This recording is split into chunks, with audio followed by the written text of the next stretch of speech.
Halo semuanya, selamat datang di channel yang tidak layak untuk dihina ini. Sebelum kita mulai, atur posisi santainya, bakar rokoknya, seruput kopinya, dan mari kita berhayal.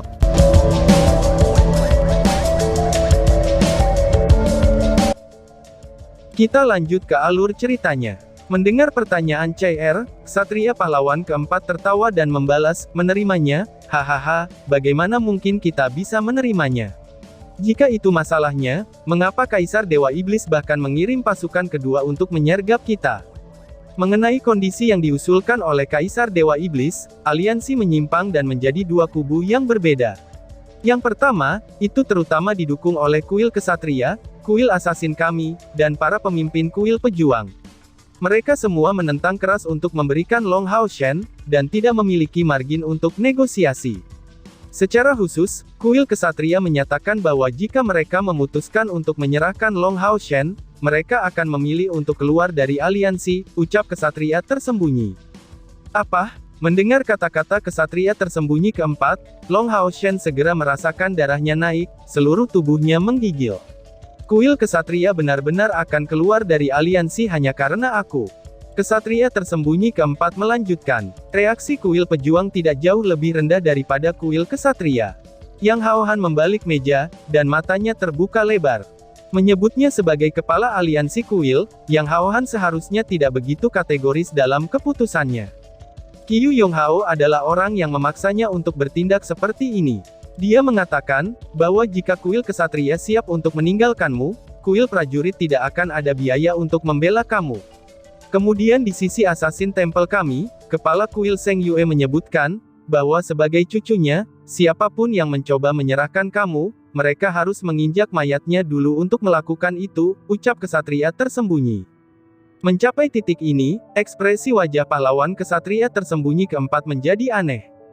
Pada saat pertemuan, dia juga hadir sebagai perwakilan untuk kuil Assassin, dan masih mengingat situasi aneh itu dengan sangat jelas. Perwakilan 6 kuil besar bahkan belum memulai pertemuan, saat Qiu Yonghao membuat deklarasi ini. Setelah itu, Ketua Aliansi Senior menyatakan, bahwa Long Hao Shen adalah satu-satunya penerus untuk kuil Ksatria. Jika aliansi sampai pada keputusan akhir untuk menyerahkannya, kuil Ksatria akan keluar dari aliansi. Menambah deklarasi Seng Yue itu, keheningan total menyelimuti seluruh ruangan. Setelah itu, pemimpin Seng Yue melompat-lompat, dan mengejutkan pemimpin dari 3 kuil yang mengkhususkan sihir. Awalnya, Ksatria tersembunyi agak tidak menyetujuinya. Bukankah itu hanya anak muda di bawah 20 tahun? Bahkan jika dia secara khusus diberkahi, dan bahkan jika aliansi kuil tidak berencana menyerahkannya, tidak perlu bagi para pemimpin kuil ini untuk bertindak dengan berani. Tapi akhirnya, perubahan mulai muncul dalam sikapnya sejak dia bertemu Long Hao Shen. Dia adalah Kapten Regu Perburuan Iblis, yang dapat membawa pasukan kelas Komandan Perburuan Iblis untuk secara paksa memblokir jalan Legiun kedua Kaisar Iblis, dan membunuh setidaknya 1/5 dari mereka, dan melukai 1/3 dari peringkat mereka. Bagaimana mungkin kepala kuil tidak peduli dengan masalah seperti itu?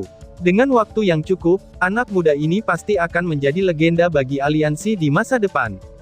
Mendengar kata-kata dari Heroic Assassin Knight keempat, Long Hao Shen sudah berada di luar keadaan yang digerakkan secara emosional. Hatinya tampak dekat dengan kemarahan, meskipun dia memiliki disposisi yang kuat.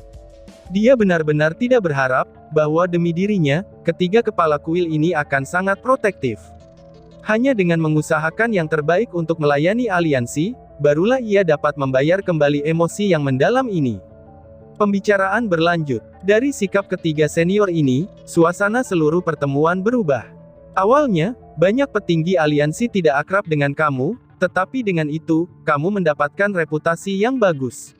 Setelah itu, Kepala Kuil Mage melangkah masuk, dan memimpin 3 master lainnya yang datang atas nama Kuil Mage, dan menenangkan semua orang sebelum menganalisis kondisi Kaisar Dewa Iblis. Pertama-tama, adalah permintaan Kaisar Dewa Iblis, meminta 1 orang, dan apakah ia akan dibawa keluar sebagai tawar-menawar untuk menghindari dimulainya Perang Suci. Ini sendiri tidak biasa. Dari 2 kemungkinan itu, satu adalah bahwa mereka awalnya berencana memulai Perang Suci, tetapi mereka hanya mencari alasan. Dan seandainya kamu sudah ditangkap oleh iblis-iblis itu, maka masuk akal karena kami tidak mungkin bisa menyerahkan kamu. Kemungkinan kedua adalah, bahwa keberadaan kamu dapat mengancam aturan iblis. Hanya penjelasan ini yang akan membuatnya memandang kamu begitu penting. Tetapi apapun motifnya, kamu tidak mungkin dapat diserahkan, jadi ketiganya tidak perlu bertindak secara emosional. Ini hanya disebut dibutakan oleh kekhawatiran seseorang, ucap kesatria tersembunyi. Mendengar kata-kata dari ksatria tersembunyi keempat, kawan-kawan Long Hao Shen akhirnya tenang.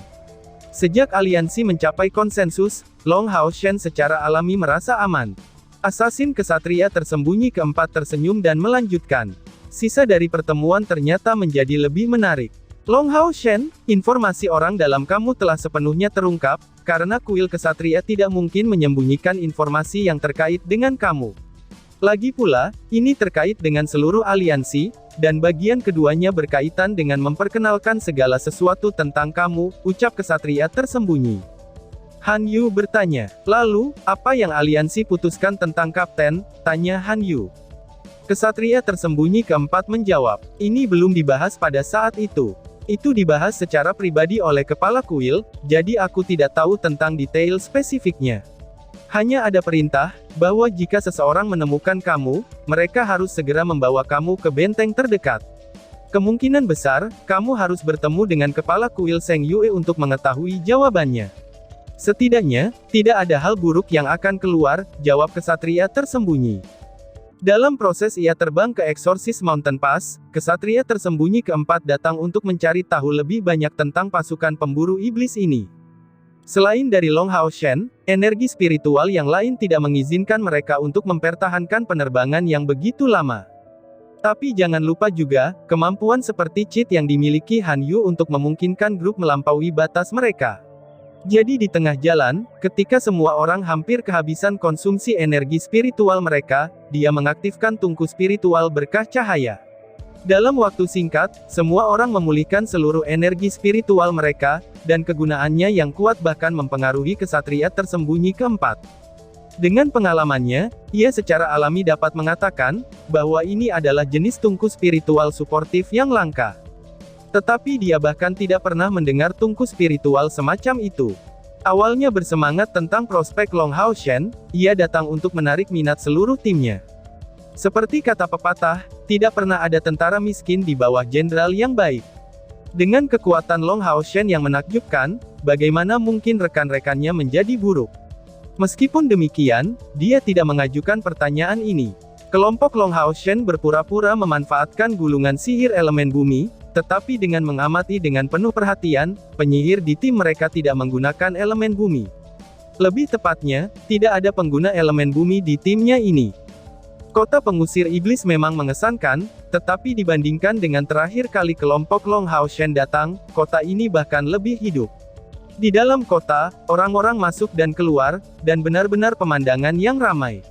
Semua orang yang sibuk ini tampaknya terkait dengan pertahanan kota. Kelompok Long Hao Shen bahkan melihat beberapa penjaga sedang mengangkut persenjataan berat ke arah luar kota. Setelah mendapatkan informasi yang akurat dari kesatria tersembunyi keempat, Long Hao Shen merasa agak berat. Mengingat kecerdasannya, jika dia tidak dapat menebak alasan mengapa Kaisar Iblis memberlakukan kondisi seperti itu kepada kuil aliansi, dia tidak akan pantas disebut dewa yang dipilih. Hao Yue, saudaraku yang baik, anteseden seperti apa yang kamu miliki? Di duniamu sendiri, kamu dianggap sebagai bencana yang mengerikan, dan kali ini, bahkan Kaisar Iblis menunjukkan ketakutan yang begitu besar kepadamu, yang bahkan sebenarnya tidak memiliki semangat untuk memicu perang suci. Apakah potensi kamu begitu mengerikan, pikir Long Hao Shen. Long Hao Shen memang yakin, bahwa Kaisar Dewa Iblis tidak meluncurkan perang suci ini demi dirinya, terlepas dari statusnya sebagai dewa pilihan. Dalam sejarah panjang antara iblis dan manusia yang dipilih dewa telah muncul sebelumnya. Misalnya, ini adalah kasus untuk Sion of Samsara pada waktu itu, bukankah itu sama baginya? Hanya satu dewa yang dipilih tidak akan cukup untuk seluruh klan iblis untuk membuat keributan besar. Karena ini tidak akan sepadan. Mengingat semua yang terjadi dekat dengan Hao Yue, jawabannya dengan mudah muncul dalam pikiran Long Hao Shen. Pertama, pada saat ia berhadapan dengan para dewa iblis untuk pertama kalinya di pas Exorcist Mountain, Long Hao Shen masih ingat samar-samar tentang 3 dewa iblis berperingkat agak rendah yang mereka temui. Waktu itu, sebelum ia pingsan, dia sepertinya telah mendengar raungan Hao Iwe, yang akhirnya telah menyelamatkannya. Meskipun dia tidak tahu apa yang Hao Iwe lakukan, dia yakin bahwa dia adalah orang yang mengintimidasi dewa-dewa iblis ini, memungkinkannya untuk kembali dengan ayah mertuanya, Seng Lingxin, tanpa kematian dalam pertempuran itu. Beberapa saat kemudian, ia bertemu Kaisar Iblis untuk pertama kalinya. Saat itu, demi Hao Iwe lah dia datang. Pada saat itu, Hao Iwe masih berkepala 3, dan meskipun dia tidak jelas mengapa deteksi Kaisar Dewa Iblis gagal, dari situasi itu, dia pasti tahu sejak saat itu, bahwa Hao Iwe akan membawa bencana bagi ras iblis di masa depan, yang menjelaskan mengapa dia datang ke Exorcist Mountain Pass dengan sangat bersemangat. Berbagai hal yang terjadi setelah itu masih teringat jelas di kepala Long Hao Shen. Hao Iwe merilis aura ungu untuk menyebabkan berbagai iblis kuat menyusut kembali pada berbagai kesempatan. Di antaranya adalah Ah Bao. Dan elemen terakhir yang mengkonfirmasi anggapan Long Hao Shen, itu pasti saat di Rawa Gloom. Dia tidak pernah bisa berharap, bahwa Hao Iwe akan mencapai apa yang umat manusia tidak pernah capai selama lebih dari 6.000 tahun, yaitu, penghancuran pilar Dewa Iblis. Tidak heran Kaisar Iblis akan memandang Hao Iwe dengan sangat penting. Keberadaannya merupakan ancaman serius bagi inti iblis. Jika Hao Iwe dan dia dibiarkan tumbuh, mungkin Demon King akan benar-benar menghadapi kehancuran di tangan mereka. Jika hari seperti itu benar-benar datang, itu akan menjadi yang terbaik. Long Hao Shen tidak pernah meragukan Hao Iwe. Hubungan antara mereka berdua selalu sempurna, dan masing-masing dari mereka memiliki bagian dari darah lawan yang mengalir di pembuluh darah mereka. Alasan kekuatannya sangat melebihi kawan-kawan yang lain, yang mungkin sebagian besar berhubungan dengan Hao Iwe. Selain itu, setiap evolusi Hao Iwe membawa perubahan dalam dirinya, dan itu sangat memperkuat energi spiritualnya. Dia pasti tidak akan menyerahkan Hao Iwe. Bahkan jika dia mati dalam prosesnya, dia harus melindungi Hao Iwe dengan segenap kemampuannya. Tapi tentu saja, jika dia mati secara nyata, dengan efek kontrak mereka, Hao Iwe pasti akan mengikutinya dalam takdirnya ini. Tapi tekanan yang Long Hao Shen terima saat ini, itu sangat sulit ditanggung. Tidak peduli apa yang dikatakan, Hao Iwe dan dia adalah alasan untuk perang suci yang diprakarsai oleh iblis kali ini. Pasukan yang berjumlah lebih dari 10 juta di sisi iblis, menentang perlawanan pasukan lebih dari 1 juta manusia. Situasi mengerikan yang akan dihadapi orang-orang sudah sangat jelas. Kesatria tersembunyi keempat langsung membawa mereka ke ruang pertemuan di kuil assassin, sebelum membuat laporan dengan tergesa-gesa. Tanpa kehadiran orang luar, semua orang tanpa sadar memfokuskan mata mereka pada Long Hao Shen. Masing-masing dari mereka dipenuhi dengan perasaan yang campur aduk, dengan hanya CR yang terlihat bingung. Pada saat dia memasuki kuil assassin, ekspresinya tampak telah berubah. Samar-samar, CR merasakan keakraban dengan tempat itu. Bos, apakah ada sesuatu yang mempengaruhi pikiranmu? Lin Xin memandang Long Hao Shen dengan khawatir dan bertanya. Invasi skala besar, perang suci diluncurkan oleh Kaisar Dewa Iblis. Berita ini menghantam keras kelas komandan ke-64 Demon Hunter Squad. Dan terlebih lagi, Long Hao Shen adalah inti dari bencana besar ini. Bagaimana mungkin rekan-rekannya bebas dari kekhawatiran? Long Hao Shen menggelengkan kepalanya tanpa ragu dan menjawab. Bukan apa-apa, kita hanya perlu mendengarkan pengaturan yang direncanakan aliansi. Kamu semua pasti mendengar apa yang dikatakan kesatria tersembunyi keempat. Aku hanya berpikir untuk berjuang demi aliansi sekarang, jawab Long Hao Shen. Ya, kita harus bertarung demi aliansi, seru si botak. Mata si Masian berkedip dengan kilatan tak menyenangkan, dan menjadi gatal untuk bergegas ke medan perang. Yang lain mengangguk setelah menenangkan pikiran mereka. Long Hao Shen adalah jiwa dari tim ini, dan meskipun ia tidak bisa dikatakan sempurna dalam misi masa lalu, setidaknya ia sangat dapat diandalkan. Selama pikirannya stabil, itu tidak akan ada masalah, dan semua orang secara alami akan jauh lebih baik. Sebenarnya, pikiran Long Hao Shen saat ini pasti mengalami campur aduk.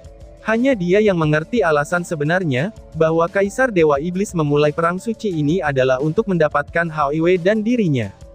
Jika dia menyerahkan diri, mungkin seluruh perang ini bisa berakhir, tetapi bisakah dia melakukan itu? Jawabannya adalah tidak akan mungkin. Ini adalah perang antara dua ras, dan bahkan tanpa pemicu ini, seiring dengan pertumbuhan manusia yang berkelanjutan, perang suci ini cepat atau lambat juga akan meletus. Dan Long Hao Shen mungkin adalah Sion of Light, tapi itu tidak mencegahnya untuk menghargai hidupnya juga. Lebih penting lagi, orang yang harus membayar biaya hidupnya untuk menghentikan perang ini bukanlah dia, tetapi teman baiknya dan saudara laki-lakinya yang baik, yaitu Hao Yue. Setiap orang memiliki keegoisan mereka sendiri. Bahkan dengan hati terbersih dan tersuci yang mungkin dia miliki, Long Hao Shen pada akhirnya tetaplah manusia. Dia juga memiliki keinginan egoisnya sendiri, bagaimana mungkin dia bisa melihat Hao Yue sekarat seperti itu? Ini benar-benar mustahil, tetapi ia juga tidak mau melihat orang-orang dalam situasi yang mengerikan karena perang suci. Karena itu, pikirannya menjadi kacau balau. Dia sudah memiliki resolusi, bahwa tidak peduli apa keputusan akhir aliansi, bahkan jika dia diserahkan, dia akan mendukung keputusan ini sampai akhir. Dan dia sudah memutuskan untuk melaporkan kepada aliansi tentang ancaman yang diberikan Hao Yue kepada ras iblis, dan meninggalkan segalanya untuk mereka putuskan. Membuat keputusan seperti itu sangat menyakitkan bagi Long Hao Shen, tetapi pada saat yang sama, dia merasa jauh lebih santai setelah melakukannya. Setidaknya, dia sekarang bisa memaafkan dirinya sendiri.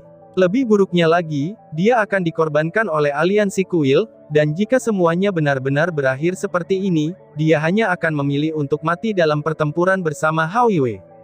Kehadiran kesatria tersembunyi keempat sangatlah efektif. Ruang di sekitarnya sedikit menggigil secara tiba-tiba. Mata tajam Long Hao Shen terkunci pada satu tempat, tangan kanannya bergerak tiba-tiba, sebelum segera kembali ke posisi sebelumnya. Detik berikutnya, sosok abu-abu melangkah di lantai dan melangkah maju. Itu adalah kepala kuil assassin, Zheng Yue. Penampilan Zheng Yue tertarik pada Long Hao Shen, yang melihatnya menarik tangannya. Dan matanya tampak berbeda. Target pandangan keduanya adalah CR. Ketika CR melakukan kontak dengan Zheng Yue untuk pertama kalinya, tubuhnya sedikit menggigil, dan pandangannya yang hilang sepertinya sedikit bergetar. Menatap kosong padanya, dia tampak benar-benar kaku. Zheng Yue percaya, bahwa cicit perempuannya sangat senang melihatnya, tetapi tidak memperhatikannya lagi, dan segera melihat kembali ke Long Hao Shen. Tapi dia masih tidak mengatakan sepatah kata pun, mengangkat tangannya, dan meraih kepala Long Hao Shen di bawahnya. Dengan kekuatan Zheng Yue, hanya kedipan dari 5 jarinya saja, itu menyebabkan niat membunuh dingin yang mengejutkan menyebar secara instan, dan menyebabkan suhu di seluruh ruang rapat turun secara drastis. Sebuah kekuatan penindas yang mengerikan, itu secara langsung mengelilingi tubuh Long Hao Shen. Siapa yang mengira, bahwa senior ini akan segera bertindak secara agresif setelah tiba? Dan kecepatan Zheng Yue mencapai tingkat tertentu, sehingga pada saat tangannya terangkat, dia langsung muncul di depan mata Long Hao Shen, dan meraihnya tanpa memberi siapapun kesempatan untuk bereaksi. Kecepatan reaksi Long Hao Shen menjadi sangat cepat, pada saat penampilan Zheng Yue jatuh lagi padanya, dia segera merasakan krisis. Awalnya duduk di kursi dan dia tidak segera berdiri, karena dia tidak punya waktu untuk melakukannya. Kaki kanannya terinjak ke kursi di dekatnya, dan memanfaatkannya untuk meluncur mundur. Sementara itu, tangan kanannya maju, dan menunjuk ke kehampaan secepat kilat.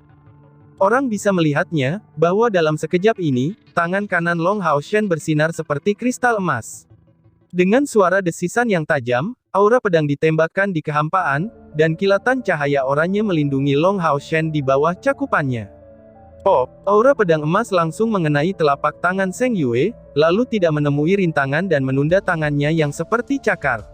Pada saat cakar kanan ini turun untuk kedua kalinya, dan yang menabraknya adalah dinding perisai yang dibangun oleh perisai siput ilahi matahari dan bulan.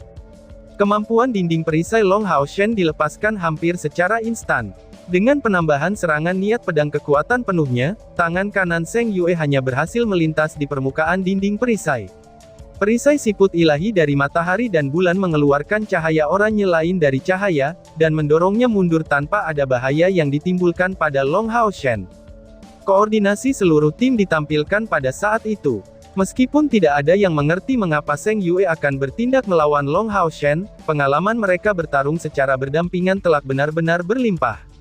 Sampai-sampai, setelah Long Hao Shen baru saja mulai bertindak, yang lain segera mengikuti.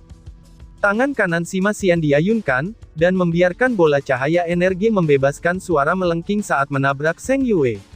Dan itu hanya menghalangi jalannya, dan membiarkannya tidak ada cara untuk terus menyerang Long Hao Shen. Sebuah raungan Phoenix Resonansi langsung mengikuti, Lin Xin tidak ragu-ragu untuk memicu Phoenix of Heart of Fire-nya. Menghadapi kekuatan besar dari tingkat ke-9, apakah ada pilihan lain selain keluar dari awal? Pedang liar Han Yu membawa aura panik, saat ia memotong ke depan di depan jalan Zheng Yue, dan kemudian mengarah ke lututnya. Divine Soul Shield dari Wang Yuan mulai terbang, dan mengarah langsung ke leher Zheng Yue. Han Yu dan yang lainnya menutupi bagian atas dan bawah, dan dengan penambahan Sima Xian, mereka dapat dikatakan telah menghentikan semua rute yang mungkin akan dilakukan Zheng Yue. Yang paling mengejutkan Zheng Yue adalah, pada saat yang sama ketika orang-orang kecil ini bereaksi, api yang meluap keluar. Kekuatan menakutkan dari naga iblis yang memenuhi seluruh ruangan hampir secara instan. Untuk tidak mengatakan tentang ruangan belaka, seluruh kuil assassin seharusnya merasakan kehadiran naga ini. Chai adalah satu-satunya yang tidak bergerak. Dia masih dalam kondisi yang benar-benar membosankan, berdiri tidak bergerak dengan wajah bodohnya, dan memikirkan sesuatu yang tidak diketahui oleh siapapun. Zheng Yue memang layak atas reputasinya sebagai kepala kuil assassin. Menghadapi pengepungan anak-anak muda ini, terlepas dari keterkejutan batinnya, reaksinya tidak lambat sama sekali. Kakinya sedikit bergerak, dan dalam sekejap setelah menghindari bola energi yang bersenandung dari sampingnya, dan kemudian mendorongnya dengan tangan kanannya, tubuhnya melayang secara horizontal, kemudian menendang dengan kedua kakinya ke arah serangan Wang Yuan dan Han Yu. Anak-anak muda ini masih baru pada tingkat ke-6 kultivasi. Zheng Yue telah mencapai tingkat ke-9, meskipun dia tidak memandang rendah mereka, dia tidak akan menggunakan kekuatan penuhnya ketika melawan lawan level ini. Jadi, dia hanya menggunakan energi spiritual paling dasarnya, dan bereaksi dengan instingnya. Tetapi bertentangan dengan harapan Zheng Yue, dia terlalu ceroboh. Dia memang terlalu meremehkan kelas Komandan Demon Hunter Squad ke-64, terutama kekuatan yang hebat dari bola cahaya energi Sima Xian. Ketika Zheng Yue mencoba memotongnya, dalam imajinasinya, senjata ini harusnya sangatlah berat, tetapi energi spiritual Sima Xian terikat padanya, jadi dia pasti akan dikirim terbang. Menarik kekuatan dari kekuatan pendorong setelah melakukan serangannya, dia akan menendang dua serangan dari sisi lain, setelah itu berurusan dengan burung Phoenix mendesis yang melepaskan api biru, itu tidak akan menjadi masalah buatnya. Tapi sesaat setelah tangan kanannya bersentuhan dengan bola cahaya raksasa, Zheng Yue menyadari kesalahannya. Senjata yang tampak bodoh itu, sebenarnya jauh lebih menakutkan dari yang dia bayangkan. Bang! Dengan suara ledakan yang keras, Zheng Yue merasakan kekuatan yang kuat telah menjabat tangannya. Ini adalah kemampuan menghancurkan, penyerapan dan triple blast dari bola cahaya raksasa. Jika hanya itu, Zheng Yue tidak akan mempertahankan luka dengan energi spiritualnya lebih dari 100.000 unit. Lebih penting lagi, pada saat menggunakan bola cahaya energi, Sima Xian menggunakan tungku spiritualnya dari Purple God Thunder. Oleh karena itu, tangan kanan Zheng Yue yang dengan mudah menyentuhnya, kilat ungu tiba-tiba saja meledak, dan serentak lurus ke telapak tangannya untuk menyebar luas ke seluruh tubuh Zheng Yue. Dengan kekuatan energi spiritual yang begitu besar, melukai Zheng Yue tidak terpikirkan oleh tungku spiritual Purple God Thunder. Namun, kelumpuhan yang dipicu oleh guntur mulai berlaku. Untuk kekuatan besar seperti Zheng Yue, tidak ada detail yang bisa dianggap tidak signifikan pada saat pertempuran. Bahkan jika itu membuat kontak selama kurang dari 1 detik, ini telah mengesampingkan seluruh rencananya. Dua kaki yang dia tembak di udara menjadi mati rasa, sebelum bertabrakan dengan Scarlet Wild Sword dan Divine Soul Shield. Dan tiba-tiba saja bersambung. Sekian dan terima kasih banyak.